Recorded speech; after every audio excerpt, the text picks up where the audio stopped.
Hello and welcome to the video notes on DNA. This is going to be a brief one, we're hoping here.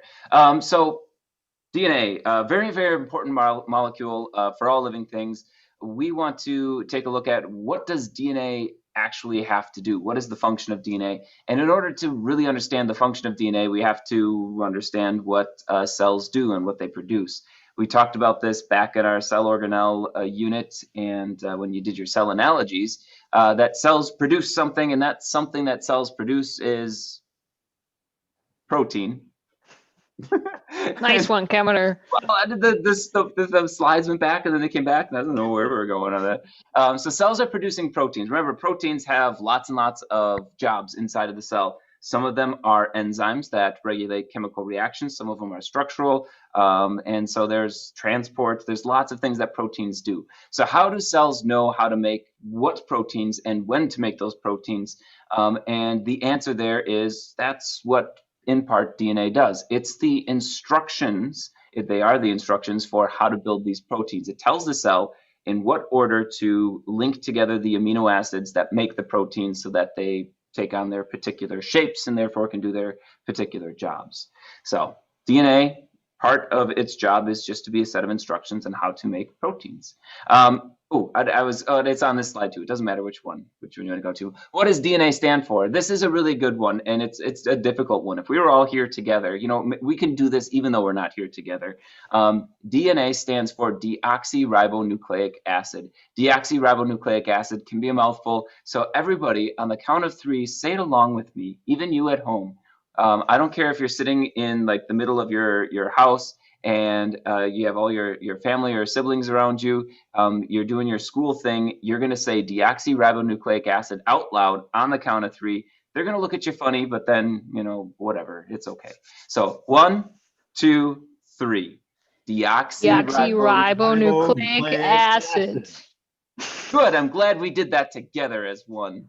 Yeah, it's a deoxyribonucleic acid. It's worth knowing what the DNA stands for. Mr. Hamele has highlighted where the D, N, and A come from. Now correctly this time. So I thought the R was an N for a little bit. That's okay. DNA. Okay, so DNA, genetic code. We're going to get into the structure of DNA in this video, and the structure is going to tell us a lot about how it does its jobs. And we're going to start off with here what I hope many of you already know is that DNA has a double helix shape, or sometimes referred to as a twisted ladder. Here is another version here that I got with me. It might be a little, if I've got it in front of my blue sweater, that'll make it look nice and good. So it's kind of like it's spinny, right? And if I get real close to it, you can see there are rungs on the ladder and rails and everything. Mr. Hamele has a picture down below too. There it is. And then Hamele here is going to talk to you about a few people, Watson and Crick and Rosalind Franklin. Okay. Before we get there, come on, click. There we go. Before we get there, just a quick cartoon of Kemeter and how he originally explained this to his class before we had to teach him. I'll do his voice. I still stand by what you see from the model. The structure is basically a long, twisty, rope laddery thing. I don't know why Kemeter got really old. I got older as I would do that. Yeah, I don't know what's going on there. I got to clear the drawings. There we go. All right. Look, I had green horns for a moment. You don't? All right. So just a refresher, we probably talked about this in class already. We're kind of learning about the structure of DNA when you guys were trying to figure it out yourselves. But the folks credited with the discovery of the structure of DNA and how it helps to code for protein and replicate are Watson and Crick. Watson was a U.S. Citizen. Crick was English, and they were both working over there in England. And they figured out the structure of DNA and how all these pieces fit together.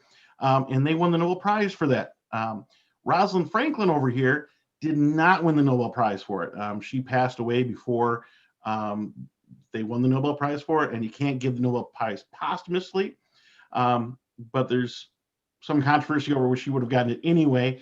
But Watson and Crick couldn't have done this without her. She's the one that actually took pictures of DNA called X-ray crystallography, which is a very tricky process. It's as much art as science. And she was able to take measurements on the width of the ladder of DNA and figure out its general shape from those pictures. And Watson and Crick were able to use those pictures and some of those measurements, which gave them the edge in the race to figure out the structure of DNA and how it's able to do its job. And here we can just see another picture of them with this double helix structure with ladders going across the middle, or the rungs of the ladder going across the middle, made up of A's and T's and G's and C's, which Miss Ripley will now start talking about. Yeah, so let's take a closer look at this structure. So for this, you're going to imagine kind of we've untwisted the ladder and we've laid it flat now. It looks like, you know, a ladder that you would use. And so the first thing we want to note is the carbon sugar phosphate backbone. And backbone, we made like the sides of the ladder. So not where you're climbing the ladder, but those things that are supporting the rungs. And that has very strong bonds. So it would be very difficult to try and like cut that apart or pull that apart. They're held very well together. As opposed to if we look at the rungs of the ladder. So now imagine where you're climbing the ladder. These are our nitrogenous bases, and they have much weaker bonds. They're made of hydrogen bonds, which are not that strong. So we could potentially kind of cut through there or unzip this ladder. Thank you, Mr. Hamele. Because these bonds are much, much weaker. So you end up with this nice, strong backbone that's going to hold everything together, but we can kind of chop it in half down the middle, which will be important a little bit later on here. Yeah, very much like my zipper on my cardigan here, guys. It's really hard to break the zipper this way. It holds all the teeth in the right order and in the right spot. But the link between the teeth, I can unzip it and rezip it. It's a relatively weak bond in comparison, and it actually can open and close, which is going to be important for our understanding of how DNA is able to do its function based on its structure in a little bit. When you said my cardigan, I thought for sure you were going to bust out in Taylor Swift's cardigan song. So. There's a cardigan song? Yeah. Can you sing it for us? No, I don't know how it goes. Sounds like an excuse. Uh-huh. Ripley is going to see me driving on my way back to Madison later on, just helping it out. Jamming. And so if we take our nitrogenous base and that piece of the backbone and take that and put it all together, we get these little units called nucleotides. So you can see down here, we have our base, our sugar, and our phosphate basically all together. And so we have these little individual kind of units that we use to build our DNA. Kind of similar to when we made those amino acid models, right? That they were pretty similar, but they had a few differences here or there. Our nucleotides are going to be the same. And here are some more pictures of nucleotides. You can see our A's, G's, C's, and T's again. And you can see that they have this same sugar and phosphate backbone, again, the sides of our ladder here. But then they're going to be different in whichever nitrogenous base they have. So that C, G, A, or T will be what's different in our different nucleotides. And one thing I'd like to point out is how fabulously complex yet simple DNA really is. Right, it's able to code for making you and me and your dog and the tree and a bacteria, all these different things that are so different and can live, but it's only made up of 4 pieces. This is it, guys. This is all that really makes up DNA. You got these 4, these are like little puzzle pieces, like 4 different Legos in your Lego set, but with those 4 different Legos, you can make anything you want, okay? When we'll get into how that works, but so there's a sugar phosphorus and then the rung. That's it. 1, 2, 3, 4 pieces. We put them together in a little bit different order, and we can make a whole different organism. It's amazing. It's awesome. It's super simple. People think DNA, oh, this is too tough. This is too hard. No, 4 pieces. That's all you got to remember. If Mr. Kemeter can do it, you can do it. Most definitely. Can I do it? You can do it. We'll find out. Hey. All right. Oh, and this is actually me having to do things now. Okay. So the different bases. we're going to introduce a couple of terms here that I don't want you to get fixated on. You. We're not going to be responsible for knowing them. But like Ms. Ripley and Mr. Hamele were just saying, 4 different bases to these nucleotides.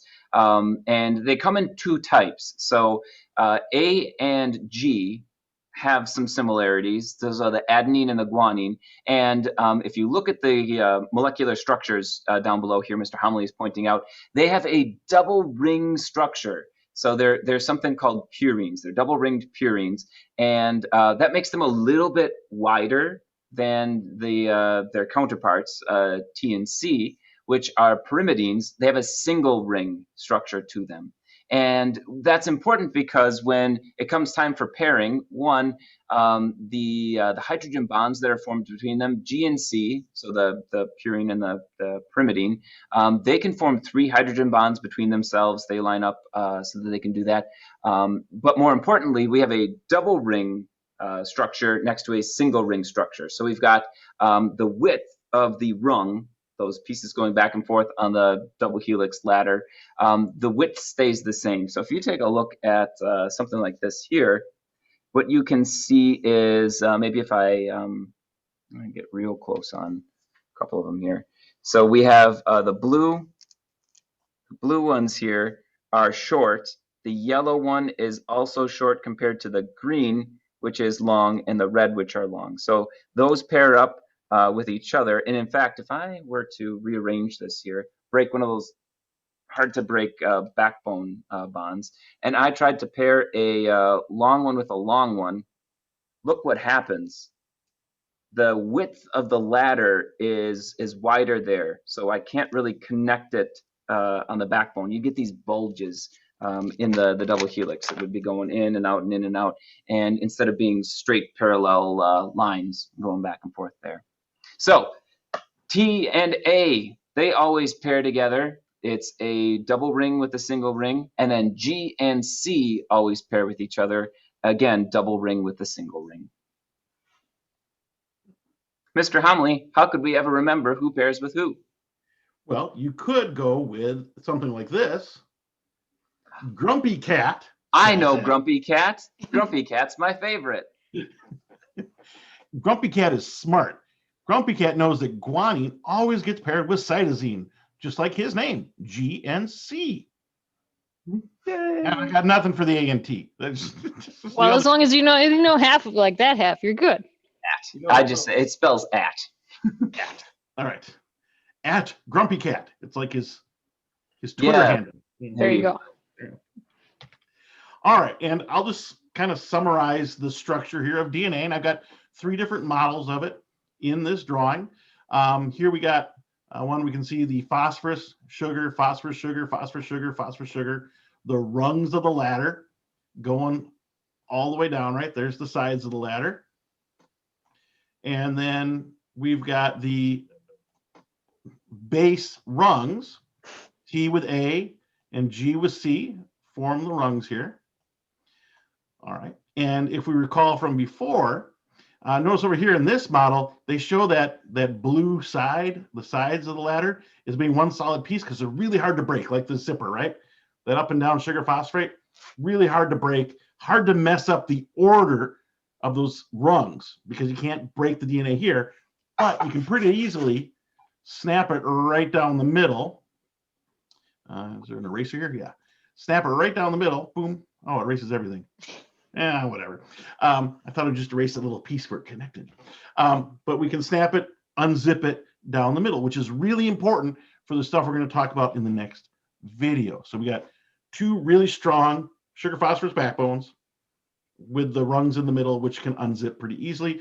And those are made up of nucleotides, the 4 puzzle pieces. And A always matches with T, and G always matches with C. And now I just want to practice that real quick. So I'm going to go to something. All right, a little quiz for Kemeter and Ripley and you guys listening at home. If one side of the DNA has got a G, what would match over here, Miss Ripley? I seem to remember that it was Grumpy Cat, so I think it is a C. And C stands for cytosine. All right, if we have a C, cytosine on this side, Kemeter, what's going to be opposite? We've already used a C, so I suppose we can't use that again, can we? Yeah, only one letter gets used once ever. Yes. No, and I remember cat grumpy works just as well as grumpy cat. And so with C is going to come a G. A G, a guanine, not guano. Guano's bat poop. Guanine. All right. What's going to go with this G, Miss Ripley? Well, it's still grumpy cat. It hasn't changed, so I think it's another C. Great. Oh, something different, Cameron, with the T? T, well, there are only 4 bases to choose from, and we know G and C are together, and there's a T there. The only one that's left by process of elimination is A, adenine. All right. And if we got an adenine over here, what goes over here, Ripley? Kamler said something. One smart thing today that said it spelled out at, so I'm pretty sure it's a T. If we can trust him. I think we can on this one thing. Just this one thing, yeah. Everything else, thing. who knows? It happened by chance. It wasn't intentional. All right, and you guys at home, you got to pick the last two. What goes with the T? Yes, an A. And what goes with the C? I feel like this is Dora the Explorer. Yeah. Well done. Yay, we did it. We did it. Is there a song and a dance to go along with this? I actually do have a nucleotide dance, but we're not getting into the detail because in other years we haven't memorized or know the 3 parts of the nucleotide, the phosphate. Sounds like another excuse, Kemeter. Oh. All right. We're going to cut the video here, guys. So we know the structure of DNA. In the next one, we're going to learn how it is able to make copies of itself. So it can go from 1 copy of your DNA in your fertilized egg and wind up with trillions of copies that are all practically identical in almost every single cell in your body. See you next time. Sounds like fun. It will be.